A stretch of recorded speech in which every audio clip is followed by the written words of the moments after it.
সিলেট, যার সমতল শেষ আর অন্য একটি দেশের উঁচু উঁচু পাহাড় শুরু। আর তখনই মনের মধ্যে কেমন যেন একটা কাজ করে যে ইস, যদি একটু ছুঁয়ে দেখতে পারতাম। কিন্তু আবার যখন দেখতে পাই যে সুন্দর সুন্দর ঝর্ণা পাহাড় বেয়ে নিচে নেমে আসছে, তখনই মনে হয় হয়তো সমতলে আছি, তাই তো সেই দূরের পাহাড়ের সৌন্দর্য উপভোগ করতে পারছি। এটা ভেবেই নিজেকে আবার সান্ত্বনা দিয়ে দিই। তো আসসালামু আলাইকুম সবাইকে। আজকে সিলেটের একটা সংক্ষিপ্ত ভিডিও নিয়ে আপনাদের সামনে হাজির হলাম। তো আমি যাচ্ছি আজকে সিলেটে। তো আমরা আজকে রাত্রেই রওনা করেছি ঢাকা থেকে সিলেট। তো আমরা বাসে আসছি। তো আপনারা যারা চান তারা কিন্তু ট্রেনে করেও আসতে পারেন। আমরা যেহেতু ট্রেনের টিকিট পাইনি, এর জন্য আমরা বাসেই আসছি। আর আমাদের বাসের ফেয়ারটা কিন্তু 1500 টাকা করে নিয়েছিল। যাত্রাপথে বিরতিও দিয়েছে। এখন আমরা সিলেটে কিন্তু নেমে এখন চলে এসেছি আমাদের হোটেলে। আমরা একটা হাইক্স নিয়েছি, ভাড়া করেছিলাম। আপনারা চাইলে কিন্তু সিএনজি, অটো এগুলোও নিতে পারেন, রিক্সাও নিতে পারেন, এটা আপনাদের মর্জি। তো আমরা কিন্তু হোটেল ক্রাউনে এসেছি, হোটেল ক্রাউন পার্ক। এটা আমাদের কাছে বেশ ভালো লেগেছে এবং একটি নতুন হোটেল, এর জন্য বেশ সব কিছু বেশ একদম নিউ নিউ লেগেছে এর জন্য। আর আমার হাজব্যান্ডের একটু জানা পরিচিত আছে, ওনাদের অফিসিয়ালভাবে, এর জন্য আমরা এটাই আসলাম। তবে আসার পর হোটেলটা কিন্তু খুবই সুন্দর, এর জন্য খুবই ভালো লাগছিল। আর এটা সিঁড়ি, আর এদিক থেকে লিফটটা কিন্তু খুবই সুন্দর ছিল। মনে হচ্ছে যেন একদম সোনায় মোড়ানো। আর আমরা কিন্তু রুম পেয়েছি। তো ফার্স্টে আমাদেরকে ডাবল বেডের একটা রুম দিল, তারপর আমাদের একে একে পরে রুম দিবে, এই আর কি। তো এই রুমটায় ট্রিপল বেড, একটা ডাবল বেড আর একটা সিঙ্গেল বেড। এখানে আমার শ্বশুর শাশুড়ি আর আমার ননদ থাকবে, এর জন্যই এই বেডটা নেওয়া ছিল, রুমটা নেওয়া ছিল। তো এই বেডটার ফেয়ার নিয়ে রুমের ফেয়ার নিয়েছিল 5000 টাকা। আর এখানে কিন্তু কমপ্লিমেন্টারি চা, কফি, চিনি এগুলো সবই কিন্তু থাকবে, কোনো প্রবলেম হবে না, যা যা দরকার। আর এখানে কিন্তু টয়লেট্রিসও দেওয়া আছে। সব মিলাই কিন্তু খুবই সুন্দর ছিল। আর যেটা বললাম প্রথমেই, যেহেতু নতুন একটা হোটেল, এর জন্য সব কিছু কিন্তু খুবই সুন্দর ছিল। এদিকে কিন্তু কাবার্ডও আছে। তো এখানে আসলে কিছু রাখার নাই, কিন্তু তারপর দিতে তো হয়। আমাদের দিয়েছে 6206। আর এটা আমাদের ডাবল বেডের একটাই বেড থাকবে। আর এখানে কিন্তু দূরে একটা মিরর আছে, একটা সোফা আছে, এখানে একটা অফিস টেবিল আছে, এখানে বসে আপনারা কাজ করতে পারবেন অফিসিয়াল। আর সিলেট শহর। আর এখানে সুন্দর কিন্তু একটা আলমারি আছে। আর আমাদের ওয়াশরুম। তো এখানে আসে মনে হচ্ছে যদি আমার রুম হতো, আমার রুমটা যদি এমনভাবে সাজাতে পারতাম আমি, আসলেই রুমটা কিন্তু খুবই সুন্দর ছিল। আর এটা আমার দেবরের রুম, তারা এখানে থাকবে। তো আমরা মোট 3টা রুম নিয়েছিলাম। একটা নিয়েছিলাম ট্রিপল বেডের রুম, ওইটার ফেয়ার ছিল 5000। আর যেটা কিং সাইজ রুম নিয়েছিলাম 2টা, ওইটার রেন্ট ছিল 4000 করে। আমরা কিন্তু এখন সকালের ব্রেকফাস্টটা সেরে নিয়ে কিন্তু আমরা এখন ঘুরতে চলে যাব। তো ফার্স্টেই আমরা যাব জাফলং। আর আমরা আপনারা যারা জাফলং যাবেন তারা কিন্তু এই পথে লালাখালে ঘুরে দেখতে পারেন। তবে যেহেতু এখন গরমের সময়, আর সামারে কিন্তু লালাখালের পানিটা বেশি স্বচ্ছ লাগে না, যার জন্য আমরা ওখানে আর যাব না। এর জন্য আমরা একেবারে ডাইরেক্ট কিন্তু জাফলং চলে যাচ্ছি। তবে আর জাফলং যাওয়ার পথে আপনারা কিন্তু মালিনীছড়া টি গার্ডেনটাও দেখতে পারেন। তবে আমরা ওখানেও যাচ্ছি না, যেহেতু আমরা শ্রীমঙ্গল যাব। শ্রীমঙ্গল তো চায়েরই শহর, তো এর জন্য এখানে আর আমরা যাচ্ছি না। তো এখানে যাওয়ার পথে একটা রেস্টুরেন্ট আছে, আমরা এখন এখানে একটু ঢুকছি। দেখেন এখান থেকে মেঘালয়ের পাহাড়গুলো মনে হচ্ছে না যে কতটা কাছে। আর তখন বললাম যে দূর থেকে ঝর্ণাগুলো দেখলেই মনে হয় হয়তো এটাই সার্থকতা যে আমরা সমতলে আছি, দূরের এত সৌন্দর্য দেখতে পাচ্ছি। তো যাই হোক, দেখে আমরা কিন্তু এখন চলে এসেছি জাফলংয়ে। আর জাফলংয়ে আসলে কিন্তু ইন্ডিয়ান জিনিসের কেনাকাটার কোনো অভাব থাকবে না, যাদের যা ইচ্ছা তাই কিন্তু তারা কিনতে পারবেন। তবে কসমেটিক্স কেনার ব্যাপারে কিন্তু সাবধান থাকা উচিত, কারণ কসমেটিক্সে কিন্তু অনেক ভেজাল হয়ে থাকে।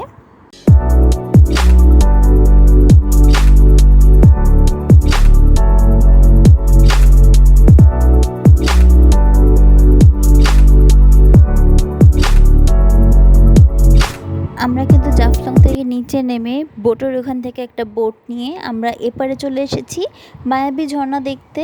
তো বোটের ভাড়া নিয়েছিল কিন্তু 1500 টাকা। ওইটা আসলে বোট না, একটা নৌকা। আর এখানে কিন্তু বেশ দামাদামি করতে হবে, কারণ ওরা মন গড়া দাম চেয়ে ফেলে। আর এই যে দেখেন মায়াবী ঝর্ণায় কিন্তু একদমই পানি নাই, মানে কি বলবো, মানে কেন জানি না যে সব সময় আমি আসলে এরকমই হয়ে থাকে। কিন্তু অন্যান্য মানুষের ভিডিওতে দেখি যে একদম পানি, মানে এত পানি যে দেখেই ভালো লাগে, কিন্তু কি করার, আসলে ভাগ্যে নাই, এই আর কি। আর যেটা বলছিলাম যে এই পাড়াও কিন্তু মানে আছে, ওই যে চকলেটের কসমেটিক্সের দোকান আছে কিন্তু, যেটা দেখলাম। তবে চকলেট ঠিক আছে, বাট কসমেটিক্সের ব্যাপারে কিন্তু একটু সাবধান থাকবেন। আর ওই যে দেখেন দূরে হচ্ছে সেই ডাউকির ব্রিজ, মানে যেটা হচ্ছে সবার একটা অ্যাট্রাকশন থাকে যে সিলেট আসলে, জাফলং আসলে এখানে আসবে অবশ্যই। আর এই যে এটা হচ্ছে বর্ডার, মানে ইন্ডিয়া আর হচ্ছে বাংলাদেশের তামাবিল বর্ডার। যারা হচ্ছে বাংলাদেশ থেকে এদিক দিয়ে মেঘালয় যেতে চান তারা কিন্তু এটা পার হয়ে থাকে। তো এখানে আসার কিন্তু একটা অন্যরকমের আকর্ষণ থাকে সবার, শুধু আমার না। তো যাই হোক, এটাই হচ্ছে আমাদের কাস্টমসের অফিস। আর ওই যে দেখেন দূরে দূরে কি যে সুন্দর ঝর্ণা দেখা যাচ্ছে, মনে হচ্ছে যদি পাখি হতে পারতাম, ওখানে যদি উড়ে চলে যেতে পারতাম। দেখেন কত সুন্দর পানি পড়ছে, তাই না? মনে হচ্ছে একদম একটা, মানে কি বলবো, শোপিস, মানে ওটা আছে ওখানে। মানে আসলেই মানে মনে হচ্ছে যে কীভাবে যে ওখানে একটু যাই, কিন্তু আসলে যাওয়ার কোনো উপায়ই নাই। হয়তো ইন্ডিয়ানরা ওখানে গিয়েছে কিনা এটাই সন্দেহ, কিন্তু সুবহানাল্লাহ, মাশাআল্লাহ, দূর থেকে দেখতে এত সুন্দর লাগছিল। তো যাই হোক, আমরা কিন্তু এখন দুপুরে এসে এখান থেকে লাঞ্চ করে নিলাম। লাঞ্চ করে তারপরে আমরা আর হোটেলে যাব না, আমরা কিন্তু একেবারে এসেছি শাহজালালের মাজারে। শাহজালালের মাজারে একটু ঘোরাফেরা করে চলে যাব। তো এখানে কিন্তু যারা হচ্ছে মানত টানত করে তারা আসে। তো আমি জানি না আসলে কেন, মানে কী জন্য এখানে মানত করে। হয়তো উনি অনেক ভালো ছিলেন যিনি এখানে এসেছিলেন, পীর। বাট এভাবে মানত করার কী আছে আমি আসলে জানি না, কেউ জানলে বলবেন। বা হয়তো হতেই পারে, অনেকজন অনেক রকমের বিশ্বাস করে, মানে, তো এটা আসলে কিছু বলার নেই। তবে এখানে কিন্তু অনেক গজার মাছ আছে, অনেক বড় বড়। এগুলো তো বেশ ছোটো লাগছে, বা ভিডিওতে অনেক ছোটো লাগতে পারে, বাট অরিজিনালি কিন্তু অনেক বড়। তো এটা নতুন করে আসলে কিছু বলার নেই, কারণ সবাই আসলে গিয়েছে। তো এই যে আমরা কিন্তু এখন ডিনার করতে এসেছি। ডিনার করছি হচ্ছে একদম আমাদের হোটেলের সামনেই একটা হোটেল আছে, রেস্টুরেন্ট, হোটেল না ঠিক। তো খাবারগুলো যে এত টেস্টি, এই যে দেখেন এটা হচ্ছে একটা বিফ কাবাব মশলা মতন ছিল। আর এটা তান্দুরি চিকেন নিয়েছি, আর নিয়েছি হচ্ছে বাটার নান। মানে আমি সত্যি কথা, আমি বিফ বেশি পছন্দ করি না, বাট এটা আমার কাছে খুব ভালো লেগেছে। আর এই যে দেখেন আমাদের হোটেলের রাতের ভিউটা, হোটেলটা অনেক সুন্দর না, মানে রাতের আলোয় একদম ঝলমল করছিল আমাদের হোটেলটা, খুবই ভালো লাগছে। আর হোটেলের ভিতরটাও কিন্তু অনেক সুন্দর, মানে খুবই ভালো লেগেছে। আপনারাও চাইলে কিন্তু এখানে এসে ঘুরে যেতে পারেন। আর এই যে আমাদের হচ্ছে কিন্তু ব্রেকফাস্ট কিন্তু অবশ্যই আছে কমপ্লিমেন্টারি। তো আমরা ব্রেকফাস্ট করতে চলে এসেছি। এটা ছিল একটা ক্লিয়ার স্যুপ, যেটা আমি খাবো না, কারণ ভেজিটেবল ক্লিয়ার স্যুপ আমি খাই না। যাই হোক, তো এখানে কিন্তু আরও অনেক ধরনের খাবার ছিল, খিচুড়ি, নুডলস, তারপর সবজি, ডাল, আরও ছিল আপনার কি বলে ওইটাকে, ডিম, এই সমস্ত ছিল। তবে ডেজার্ট আইটেমটা তারা আরেকটু ভালো করলে ভালো হতো। তো যাই হোক, যেটা আছে সেটা দিয়েই সেরে নিব। আর এখানেও কিন্তু এই যে জ্যাম, বাটার, তারপর মধু, এগুলো সব আছে। এই যে কর্নফ্লেক্স আছে, তারপর ফ্রুটসও কিন্তু ছিল। আর হচ্ছে চা কফি কর্নার তো অবশ্যই থাকবে, মাস্ট। তো আমরা কিন্তু 2 দিন থাকবো, মানে আজকে একদিন থাকবো, কালকেও একদিন থাকবো, মানে 2 দিনের, আমরা 2 দিন 3 দিনে আমরা হচ্ছে সিলেটটা ভ্রমণ করব। তো আমরা যেহেতু একটা রিল্যাক্স ট্যুর দিয়েছি, এর জন্য কিন্তু আমরা 2 রাত থেকেছি। তবে আমরা যেভাবে ট্যুরটা করব, এতে চাইলে কিন্তু আপনারা 1 রাত 2 দিনেও করতে পারেন। মানে একদিন এসে একদিন ঘুরে রাত থেকে পরের দিন কিন্তু আবার অন্যান্য স্পটগুলো ঘুরে তারপর কিন্তু আপনারা চলে যেতে পারেন হোটেলে না থেকে। তবে আমরা হচ্ছে একটা রাত থেকেছিলাম, যেহেতু আমাদের সাথে বয়স্ক কিছু মানুষ ছিল, আমার শ্বশুর শাশুড়ি, এর জন্য আমরা বেশি তাড়াহুড়ো করিনি। আর আমাদের যেহেতু শ্রীমঙ্গল যাওয়ার আছে, এর জন্য আমরা দুপুরে মানে 12টা 12:30 ট্রেন আছে, ওতে করে আমরা হচ্ছে শ্রীমঙ্গল যাব, যার জন্য কিন্তু আমরা একটা রাত আরও এক্সট্রা থেকেছিলাম এই আর কি। তো এই যে এখন আমার শ্বশুর শাশুড়িকে চা বানিয়ে দিলাম, আর এখন চলে এসেছি হচ্ছে ছাদে আমাদের হোটেলের এখানেই কিন্তু সুইমিং পুলটা। তো সুইমিং পুলটা কিন্তু অনেক বড় ছিল, তবে এই যে চারিপাশে যেভাবে গ্রিল দিয়ে রেখেছে এই জন্য মনে হচ্ছে একটু আটকা। তবে সুইমিং পুলের জন্য কিন্তু বেস্ট হচ্ছে কক্সবাজার, এর সাথে আসলে কোনো বিট হবে না কক্সবাজারের সুইমিং পুলের সাথে, কারণ কক্সবাজারের সুইমিং পুলগুলো আসলেই খুবই সুন্দর, খুবই মানে হয়ে থাকে। তো যাই হোক, এই যে এখন কিন্তু আমরা বেরিয়ে গেছি আজকে আমাদের ঘোরাঘুরি করার জন্য। আজকে আমরা ঘুরবো রাতারগুল আর হচ্ছে সাদা পাথর। যেহেতু সাদা পাথরে হচ্ছে পাথর থাকে, এর জন্য মানে এই টাইমটা খুব গরম হবে, যার জন্য এমন টাইমে যাব ওখানে যাতে একটু ঠান্ডা ঠান্ডা ওয়েদার হয়। এর জন্য আগে আমরা রাতারগুলটা ঘুরে নিব, যেহেতু রাতারগুল হচ্ছে একটা মানে জঙ্গলের মতন, এর জন্য ওখানে আশা করছি যে একটু ছায়া থাকবে। এর জন্য আগে আমরা রাতারগুলটা ঘুরে নিব, তারপর হচ্ছে সাদা পাথর যাব। তো এই যে আমরা কিন্তু পৌঁছে গেছি, আর আমরা কিন্তু 2 দিনের জন্য মানে হাইক্স বুকিং করছিলাম। তো আমাদের হাইক্সের ভাড়া ছিল প্রায় 6,500 মতো, মানে 2 দিনের জন্য এক দিন 3,500 বা 3,000 করে এরকম ছিল, 6.5 কি 7 এরকম পড়েছিল। আর এই যে আমরা কিন্তু এখন একটা নৌকা নিয়ে নিয়েছি, আমরা একটা নৌকা নিয়ে 2টা নিয়েছি, 700 1400 টাকা আমাদের থেকে নিয়েছিল, যেহেতু আমাদের 2টা নৌকা লেগেছে। আর এমনি হলে কিন্তু এখানে বেশি মানুষ উঠা যায় না, মানে বেশি হলে 3 জন কি 4 জন, এটাই ভালো, কারণ নৌকাগুলো কিন্তু বেশি বড় না, মানে আমরা যেগুলো নিয়েছি। তবে চাইলে কিন্তু একটু বড় নৌকা নিতে পারেন, তবে এখানে বড় নৌকার সংখ্যা কিন্তু কম, খুবই কম ছিল, আর এমনির জন্য কিন্তু কম, বেশি বড় নৌকা নাই। তো এই যে দেখেন আস্তে আস্তে কিন্তু আমরা একদম বনের মধ্যে ঢুকছি। তো মানে এটা আসলে হয়তো একটা কি বলবো, একটা জলভূমি টাইপের, মানে বন্যা হলে বা বৃষ্টি হলে হয়তো এখানে পানি জমে, আর সময় পানি কিন্তু চলে যায়, থাকে না এরকম, যে মানে যেটা হচ্ছে গাছটাগুলো দেখলেই বোঝা যাচ্ছে। তো আমার না আসলে ভয় লাগছিল যে আল্লাহ না করুক যদি উপর থেকে সাপটা পাশে নাকি, আমার আসলে এগুলো একটু ভয় লাগে। তো আলহামদুলিল্লাহ আমরা সুন্দরভাবে ঘুরে টুরে কিন্তু চলে আসতে পেরেছি।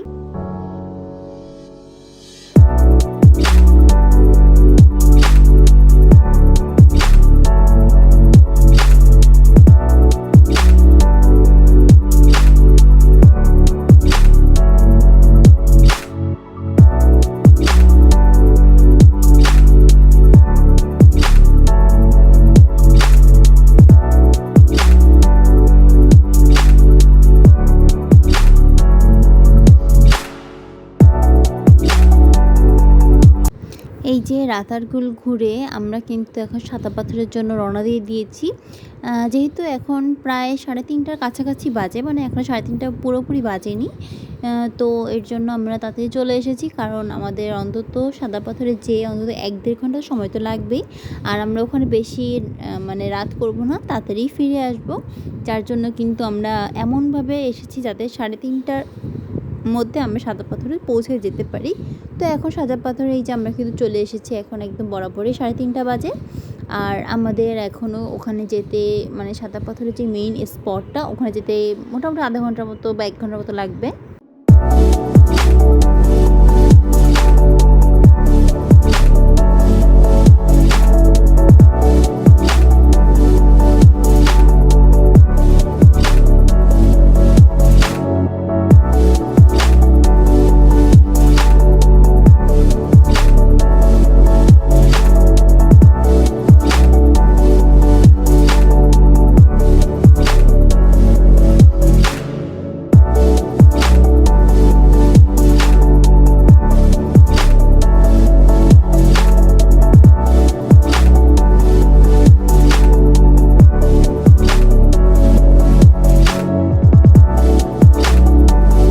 আমরা কিন্তু সাদা পাথরের স্পটে পৌঁছে গেছি। এখন এখানে কিছুটা টাইম থাকবো। আর আমরা যে নৌকায় করে এসেছি এটা কিন্তু যাওয়া আসা আমাদের থেকে প্রায় ২,০০০ টাকার মতো নিয়েছে। অনেক বার্গেনিং করতে হয়েছে। তো এখন আমরা সুন্দর একটা বিকাল উপভোগ করব সাদা পাথরে। তো এতবার এসেছি, আসলে এর প্রতি ভালোবাসা কখনোই কমেনি, কারোরই কমেনি, আমারও কমেনি। তো আশা করছি আপনাদের সবার ভিডিওটা ভালো লেগেছে। তো আজকে ভিডিওটা এখানেই শেষ করছি। সবাইকে আল্লাহ হাফেজ, সবাই ভালো থাকবেন, সুস্থ থাকবেন।